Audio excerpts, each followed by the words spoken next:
The courtroom fell silent as Vivian Ashford walked in wearing a designer dress that cost more than most people earned in a year, her lawyer trailing behind her like a well-paid shadow, and the collective breath of everyone present seemed to catch in their throats at the sheer audacity of her smile. If you believe justice should apply equally to everyone, no matter how much money they have, hit that like button right now. The air inside Courtroom 7 was thick with anticipation, the kind that makes your skin prickle and your heart beat just a little faster.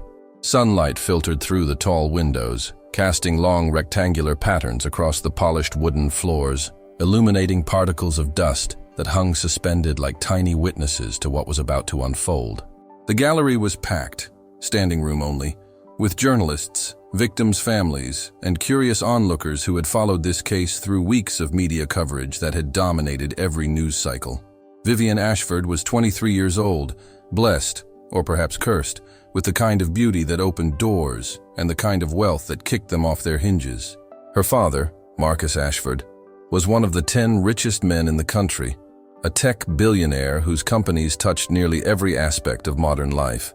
Her mother came from old money, the kind that predated the Civil War, and came with a family tree that included senators, judges, and at least one signer of the Declaration of Independence. Vivian had grown up in a world where consequences were things that happened to other people, where problems were solved with phone calls and checkbooks, where the word no was merely an opening bid in a negotiation.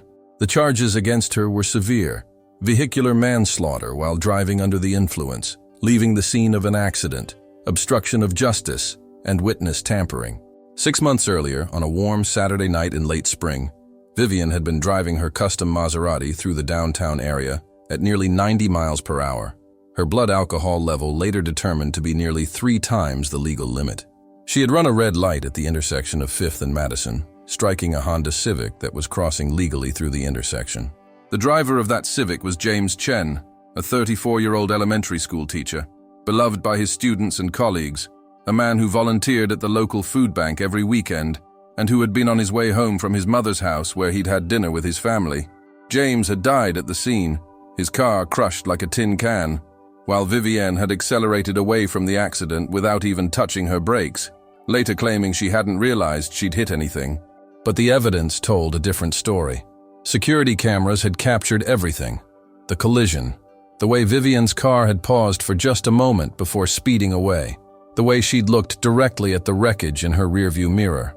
Her phone records showed she'd made 3 calls in the minutes after the accident, one to her father, one to her family's attorney, and one to her best friend saying, quote, "I might have hit something, but Daddy's handling it." Within hours of the accident, Marcus Ashford's team had descended on the scene like a swarm of expensive locusts. Witnesses were approached with settlement offers before police could interview them. Security footage mysteriously disappeared from 2 nearby businesses.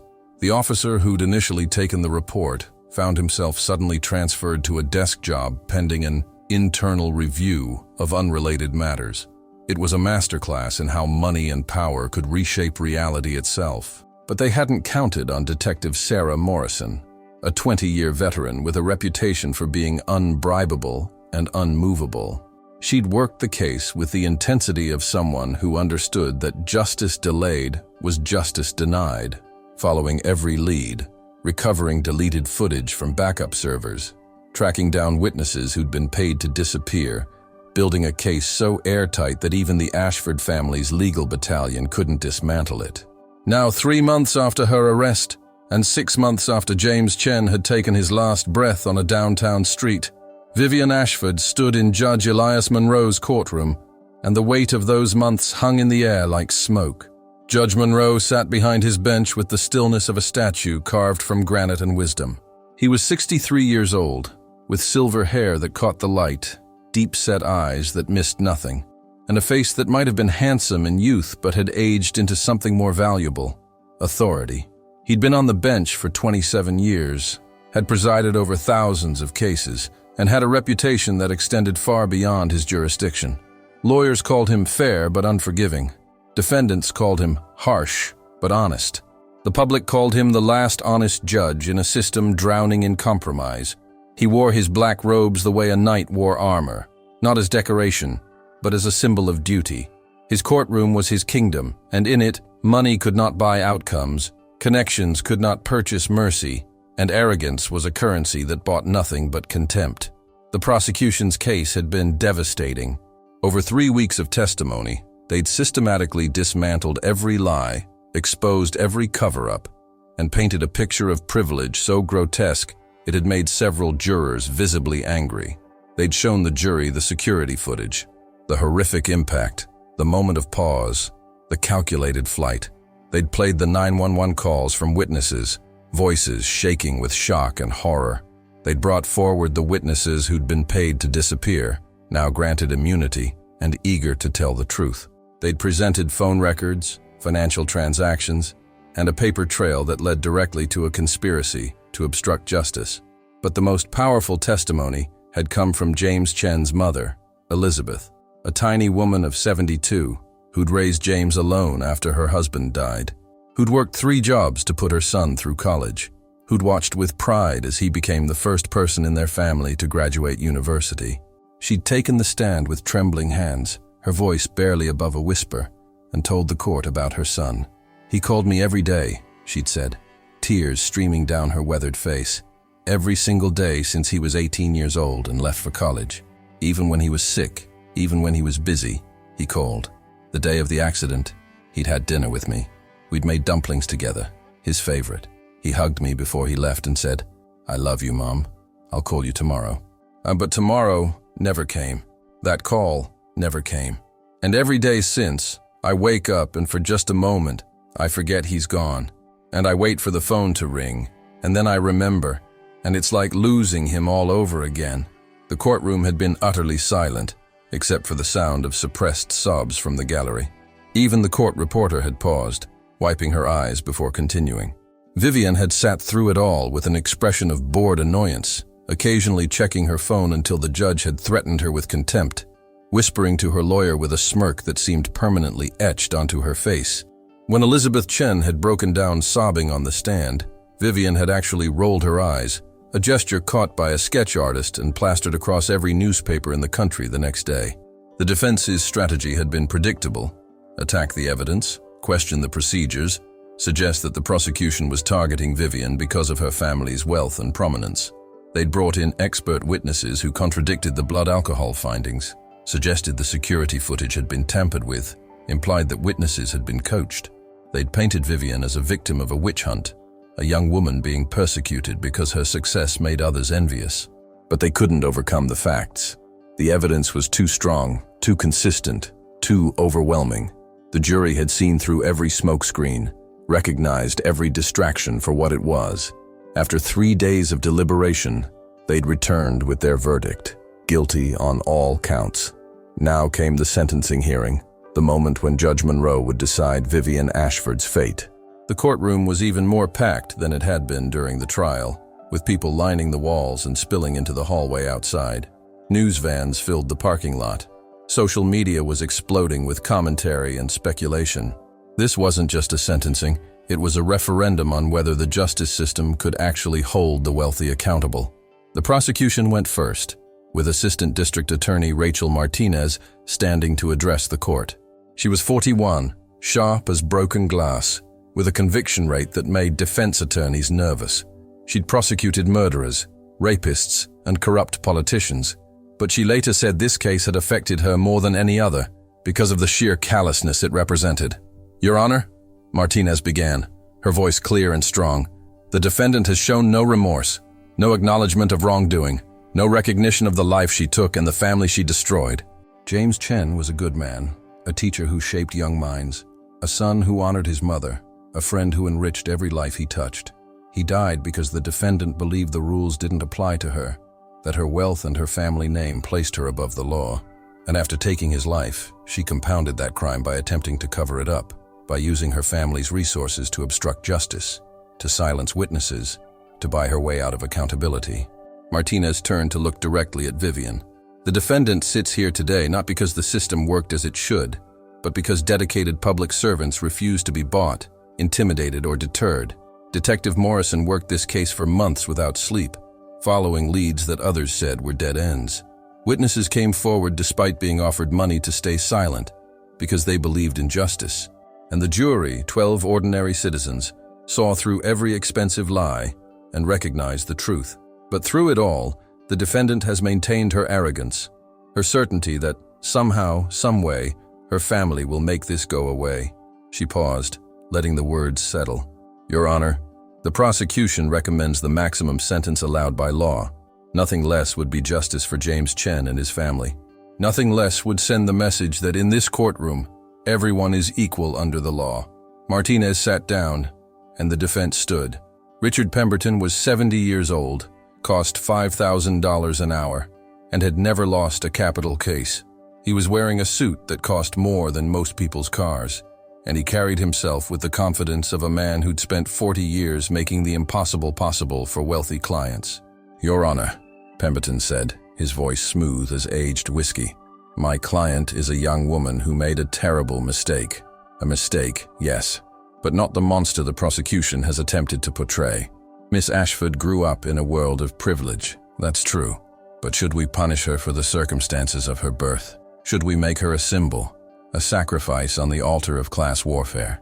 Judge Monroe's expression didn't change, but something flickered in his eyes, a warning that Pemberton either didn't see or chose to ignore. Miss Ashford has her whole life ahead of her, Pemberton continued. She's 23 years old, Your Honor. She made a mistake that she will regret for the rest of her life. But sending her to prison for decades won't bring James Chen back. It won't undo what happened. What it will do is destroy another young life, waste her potential, and turn a mistake into a tragedy that affects two families instead of one. He gestured toward Vivian. My client is willing to make amends. Her family has established a scholarship fund in James Chen's name. They're prepared to make a substantial donation to road safety organizations. Miss Ashford herself is committed to speaking to young people about the dangers of drunk driving. She can do more good in the community than she ever could in a prison cell. Pemberton paused for effect. Your Honor, we ask the court to consider a sentence of probation with community service, allowing Miss Ashford to honor Mr. Chen's memory through positive action rather than pointless punishment. We ask for mercy, not because of who she is or where she comes from, but because that's what justice should look like. Redemptive, not merely punitive. He sat down, looking satisfied with his performance. It was a good speech, the kind that had swayed judges before. But he'd made one critical miscalculation. He'd assumed Judge Monroe was like other judges he'd appeared before. Judges who played golf at country clubs with men like Marcus Ashford. Judges who understood that certain people deserved certain considerations. Judge Monroe was not that kind of judge. Does the defendant wish to address the court? Monroe asked, his voice measured and calm. Vivian stood, and for the first time, there was a flicker of something like nervousness in her expression. But it passed quickly, replaced by the same arrogant certainty that had carried her through the entire trial. Your Honor, she began, her voice carrying the trained polish of expensive boarding schools and etiquette lessons. I want to say that I'm sorry for what happened. I'm sorry that Mr. Chen died. It was an accident. A terrible accident, but that's all it was. I didn't mean for anyone to get hurt. She paused, and for a moment, it seemed like she might actually say something genuine, but then her mask slipped. I think everyone knows this case has been blown way out of proportion because of who my family is. If I was just some regular person, this would have been handled quietly. But because my father is successful, because we have money, suddenly I'm being made into an example, and frankly, I think that's unfair. A murmur rippled through the gallery. Martinez's jaw tightened. Even Pemberton looked alarmed. I mean, yes, I shouldn't have been driving after drinking. I get that. But people do it all the time. It's not like I'm some kind of monster. I'm a good person who made one mistake, and now my entire life is being ruined because the media wants a story and the prosecution wants to look tough.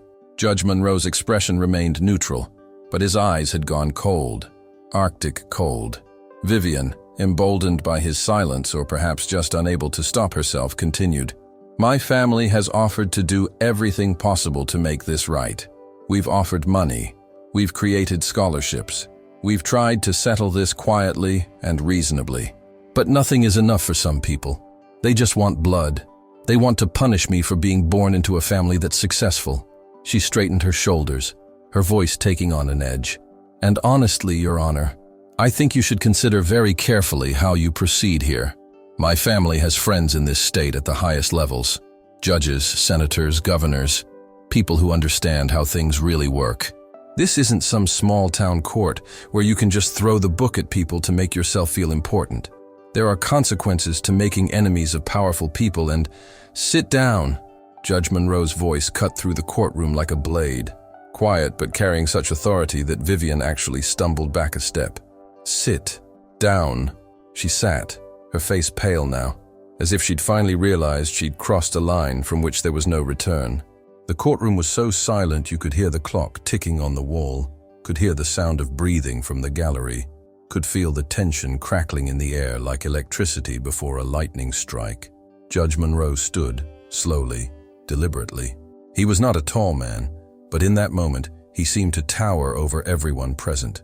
He placed his hands flat on the bench before him and looked directly at Vivian Ashford, with eyes that had seen every variety of human weakness, cruelty, and arrogance, and had learned not to be impressed by any of it. "Miss Ashford," he began, his voice low and controlled, each word precisely measured. "In 27 years on this bench I have heard many things. I have heard murderers blame their victims. I have heard thieves justify their stealing. I have heard the guilty proclaim their innocence, and the privileged declare their persecution. But what I just heard from you may well be the most offensive statement ever uttered in this courtroom." He paused, letting that sink in. "You stood before this court, before the family of a man you killed, and characterized your actions as a simple mistake, as if you'd forgotten to return a library book or been late to an appointment. You killed a man, Miss Ashford.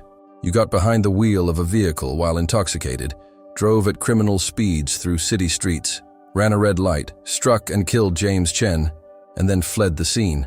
Those are not mistakes. Those are choices. Conscious, deliberate choices." Vivian opened her mouth to speak, but Monroe raised one hand, a small gesture that carried the weight of absolute authority.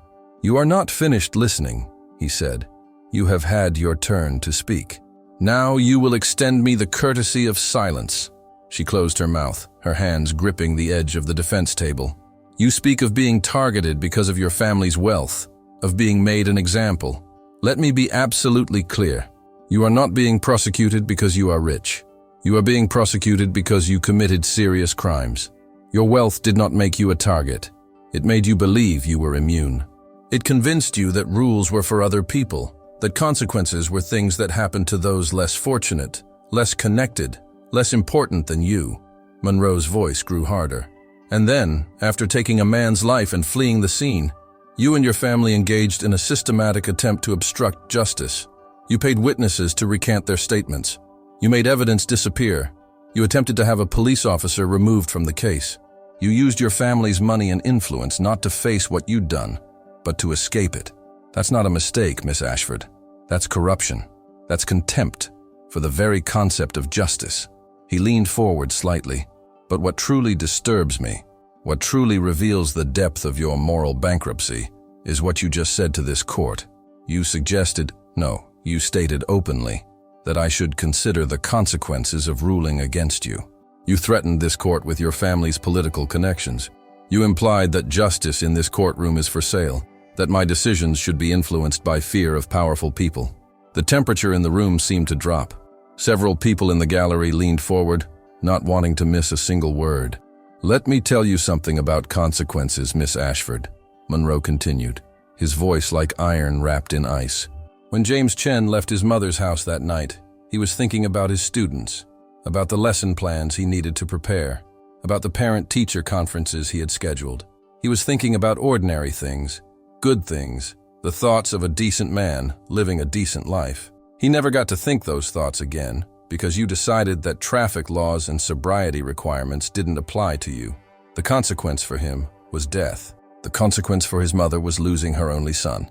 The consequence for his students was losing a teacher who believed in them. Those are consequences, Miss Ashford. Real, permanent, irreversible consequences." He straightened, his voice rising slightly. "You talk about your life being ruined. Your life, Miss Ashford, continues. You wake up every morning. You breathe. You eat. You see sunrises and sunsets. You have the possibility of tomorrow. James Chen does not have those things. And he doesn't have them because of you. Monroe paused, his gaze sweeping the courtroom. As for your family's connections, their political influence, their powerful friends, those things mean nothing in this courtroom. Not because I am some kind of hero, but because this is how the system is supposed to work. The law applies equally to all, or it applies to none. Justice that bends to wealth and power is not justice at all. It's merely another commodity for the rich to purchase. He looked directly at Vivian again. I have been on this bench for 27 years. In that time, I have been threatened, offered bribes, had complaints filed against me, faced pressure from powerful people and institutions. None of it has ever changed a single ruling I've made, because the day I allow external pressure to influence my decisions is the day I dishonor this robe, betray my oath, and become complicit in the very corruption I'm sworn to oppose. Monroe picked up a document from his bench. The prosecution has recommended the maximum sentence allowed by law. Given what I've heard today, not just the evidence presented during the trial, but your own words, your complete lack of remorse, your attempted intimidation of this court, I find that recommendation to be not just appropriate, but necessary. Vivian's face had gone white. Pemberton stood quickly. Your Honor, if I might. You may not, Monroe said flatly. You've had your opportunity to speak, Mr. Pemberton. Your client has had her opportunity to show remorse, to take responsibility, to demonstrate some understanding of what she's done. Instead, she chose to threaten this court. Now she will hear the consequences of that choice. He looked back at Vivian. Miss Ashford, you are hereby sentenced to 25 years in state prison for vehicular manslaughter while intoxicated. This sentence is to be served without the possibility of parole. Additionally, you are sentenced to 5 years for leaving the scene of an accident, to be served consecutively. You are sentenced to an additional 5 years for obstruction of justice, also to be served consecutively. In total, you will serve 35 years in prison. Gasps echoed through the courtroom. Vivian looked like she'd been struck. Pemberton turned pale.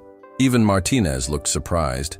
She'd expected a harsh sentence, but this exceeded her recommendations.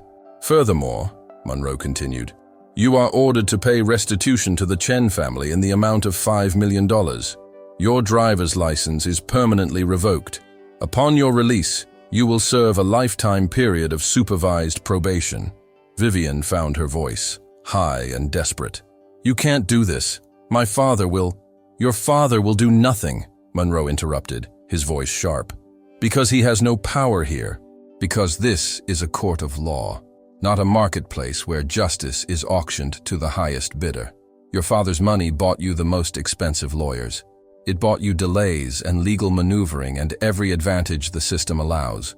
But it cannot buy you innocence, and it cannot buy you freedom. Not in this courtroom. He looked toward the bailiffs. Take the defendant into custody. Vivian turned to her lawyer, her eyes wide with panic. Do something! Call my father! You can't let them— Miss Ashford, Pemberton said quietly, his voice heavy.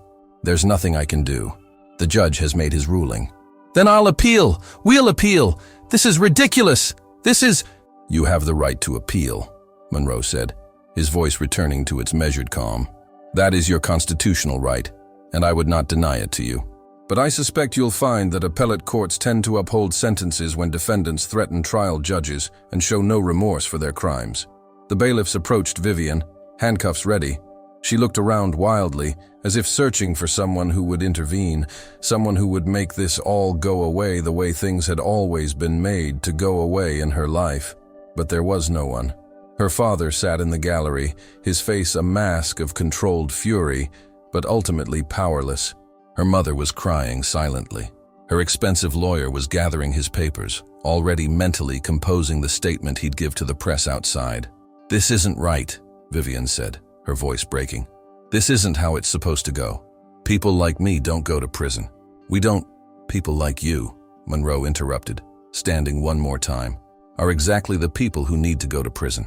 Because until people like you face real consequences for your actions, until wealth and privilege stop being shields against accountability, the system will continue to be broken.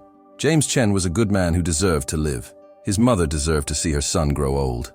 His students deserved to learn from him for years to come. You took all of that away, and you did it believing you'd face no consequences. Today, you learned that you were wrong. The bailiffs placed handcuffs on Vivian's wrists.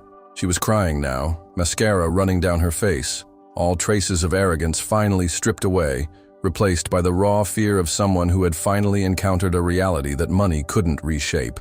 As they led her toward the side door that would take her to the holding cells, and then to prison, she looked back one more time at the courtroom, at the gallery full of people watching her fall from grace, at the judge who had refused to bow to her family's power. Monroe met her gaze one last time. "You asked me to consider the consequences of my actions, Miss Ashford. I suggest you spend the next 35 years considering the consequences of yours." The door closed behind her with a sound like finality itself. The courtroom erupted in conversation, journalists rushing to file their stories, people turning to their neighbors to process what they'd just witnessed. Elizabeth Chen sat in the front row of the gallery, silent tears streaming down her face.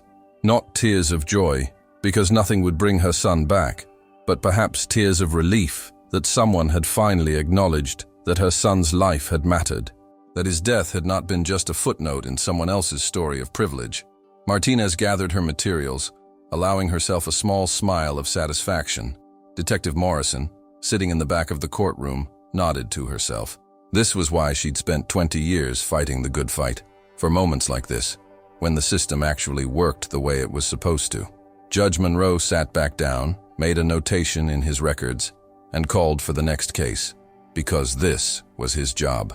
Not to be celebrated or to make headlines, but to ensure that in his courtroom, for the hours he presided each day, justice was not a commodity purchased by the wealthy, but a right guaranteed to all. The story of Vivian Ashford's sentencing spread across the country within hours, lighting up social media, dominating news cycles, sparking conversations about wealth, privilege, and justice. Some people celebrated, seeing it as a rare victory for accountability. Others criticized Monroe as grandstanding, as punishing Ashford too harshly to make a point. But what no one could dispute was that in courtroom 7, on that particular day, one judge had drawn a line in the sand and declared that some things were not for sale. Vivian Ashford would serve her sentence in a medium-security prison upstate, far from the luxury and comfort she'd known her entire life. She would wake up to the same institutional breakfast as everyone else, wear the same uniform, follow the same rules. Her appeals would be denied, one after another, as appellate courts found no error in Monroe's ruling. Her family's lawyers would eventually stop calling. Her friends would drift away, and the world would largely forget about her except as a cautionary tale about the dangers of drunk driving and the consequences of believing yourself above the law. But James Chen's mother would visit his grave every Sunday for the rest of her life, talking to him about her week, about the weather, about the students who still remembered him years later. She would never get that phone call she waited for each morning, would never make dumplings with her son again, would never see him get married or have children or grow old.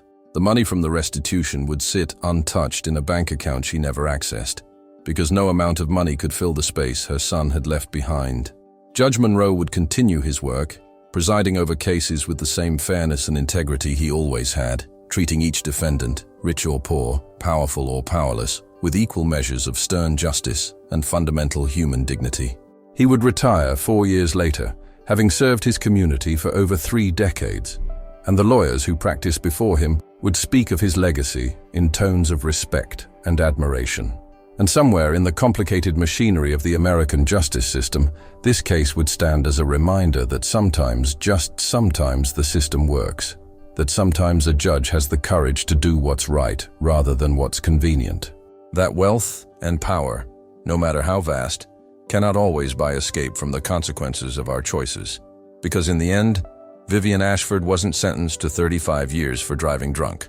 She was sentenced for believing that her family's wealth placed her above the law, for attempting to buy her way out of accountability, and for threatening a court of law when it refused to be bought.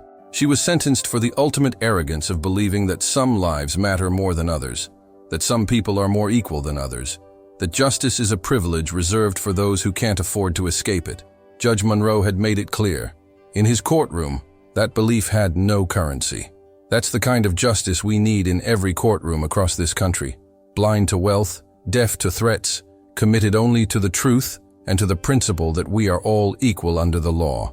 If you believe that Judge Monroe did the right thing, that people like Vivian Ashford need to face real consequences regardless of their family's power, then show your support by hitting that like button and subscribing to this channel.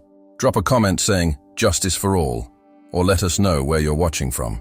Share this story with someone who needs to hear it, because these are the moments that restore faith in our justice system, when courage meets corruption and refuses to blink first. This is what accountability looks like, and we need more of it. Justice for all means justice for everyone. No exceptions, no excuses, no escape. And on this day, in Courtroom 7, that's exactly what James Chen and his family finally received.